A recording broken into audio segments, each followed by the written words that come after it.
Dossier suivant, la mise en place des comités consultatifs de quartier. Je passe la parole à Madame Henrard.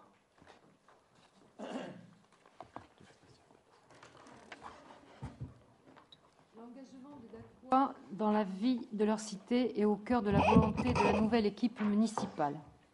La mise en place des comités consultatifs de quartier s'inscrit dans une démarche générale de renforcement de la démocratie de proximité dans la commune. Cette démarche se fonde sur la reconnaissance de tous les habitants dans le respect de leur diversité et de l'identité de chacun, sur la reconnaissance de la ville comme espace de vie et d'échange où les individus confrontent leurs intérêts et tissent des relations qui fondent sa richesse sociale, économique et culturelle. Les comités consultatifs de quartier sont des lieux d'initiative et de concertation permettant à chaque habitant de s'exprimer et d'échanger sur la mise en œuvre des grands projets de la municipalité ou sur les actions relatives à son quartier. Les comités consultatifs de quartier peuvent être consultés par le maire et lui faire des propositions sur toute question concernant le quartier ou la ville. Le maire peut les associer à l'élaboration, à la mise en œuvre et à l'évaluation des actions intéressant le quartier. Il s'agit d'un lieu d'information. Le comité consultatif de quartier peut participer à la construction de la décision, cette dernière demeurant de la seule compétence et de l'entière responsabilité du conseil municipal issu du suffrage universel direct. La charte proposée en annexe vise à définir les champs d'intervention et les modes de fonctionnement des comités consultatifs de quartier, ainsi que leurs relations avec le conseil municipal et les services municipaux. Elle s'applique de la même manière à tous les comités consultatifs de quartier de la commune. Alors, concernant la charte, le chapitre 1, objectifs et compétences des comités consultatifs de quartier. Article 1. Les comités consultatifs de quartier constituent dans le cadre privilégié de la concertation et de l'étude des projets relatifs au quartier, notamment en termes de services publics, d'équipements de proximité et d'aménagement urbain. Il constitue également un lieu de présentation et de discussion des projets intéressant la ville dans son ensemble. Article 2. Les comités consultatifs de quartier proposent et développent des actions favorisant le dialogue entre habitants et le développement d'une citoyenneté active. Article 3. Les comités consultatifs de quartier relaient les attentes des habitants en matière de cadre de vie, d'animation urbaine ou de services. Ils formulent des propositions en ce sens. Ils contribuent au développement d'une véritable vie de quartier. Chapitre 2. Organisation. La ville est divisée en 5 comités consultatifs de quartier dans les limites géographiques correspondant au territoire de vie. Quartier Centre, Trois-Pigeons, Saint-Vincent.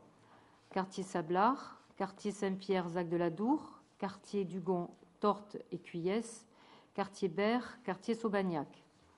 Le périmètre de chaque quartier est délimité sur le plan annexé à la présente charte. Article 5. Le comité consultatif de quartier est l'assemblée générale des habitants, des acteurs institutionnels, économiques et associatifs du quartier. Il est uniquement composé de personnes physiques. Article 6. Une délégation au comité consultatif des quartiers est confiée au maire adjoint en charge de la vie associative. Au sein du comité consultatif de quartier est créé un comité de pilotage composé du maire, de 10 élus qui en sont membres de droit, de 3 personnalités qualifiées nommées par le maire, ainsi que 8 habitants volontaires tirés au sort. Les habitants volontaires et les personnalités qualifiées siègent pour une période de 2 ans renouvelable. Article 7. Les comités consultatifs de quartier peuvent se saisir de tout sujet d'intérêt général et inviter pour en débattre les personnes ou institutions de leur choix en vue de parfaire leur information et d'éclairer leur avis. Article 8. Le comité consultatif de quartier se réunit 1 fois par an minimum. Article 9. Le comité de pilotage se réunit aussi souvent qu'il en éprouve le besoin. Article 10. Le comité de pilotage rend compte de ses projets et réflexions au comité consultatif de quartier. Article 11. Le comité de pilotage prépare, convoque et anime les réunions du comité consultatif de quartier selon des modalités qu'il lui appartient de définir.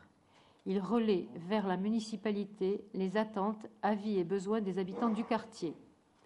Le comité de pilotage peut être saisi par tout habitant du quartier ou se saisir d'une question d'intérêt général pour en débattre. Il peut solliciter tout avis ou contribution susceptible d'éclairer ces débats. Il peut créer des groupes thématiques pour approfondir des questions particulières. Article 12. Le service municipal en charge des comités consultatifs de quartier est l'interlocuteur unique de ces derniers. Il gère les ordres du jour et compte-rendus de réunion. Il assure le lien entre les comités consultatifs de quartier et les services municipaux. Il assure l'organisation des réunions et l'information des habitants. Chapitre 3. Les engagements de la mairie. Article 13. La ville assure la logistique nécessaire à la bonne tenue des réunions des comités consultatifs de quartier. Article 14. Les comités consultatifs de quartier sont informés des orientations générales du budget de la ville et des investissements ou projets prévus dans leur secteur respectif. La ville a la possibilité d'organiser des réunions publiques relatives à tout projet, qu'il soit d'ordre général ou relatif aux différents quartiers. Article 15. La ville enregistre les demandes formulées par les comités consultatifs de quartier pour les faire examiner par les services compétents et y apporter une réponse. Toutes les questions donneront lieu à un traitement particulier et individualisé par le service municipal en charge du suivi des comités consultatifs de quartier. Article 16. Chaque année est présenté au conseil municipal le rapport d'activité de chacun des comités consultatifs de quartier conformément à son règlement intérieur. Il est donc demandé au conseil municipal d'approuver la mise en place des comités consultatifs de quartier, d'approuver le projet de charte de fonctionnement ci-joint et d'approuver le découpage des quartiers tel que présenté sur le plan joint en annexe. Bien, merci. Est-ce qu'il y a des questions ?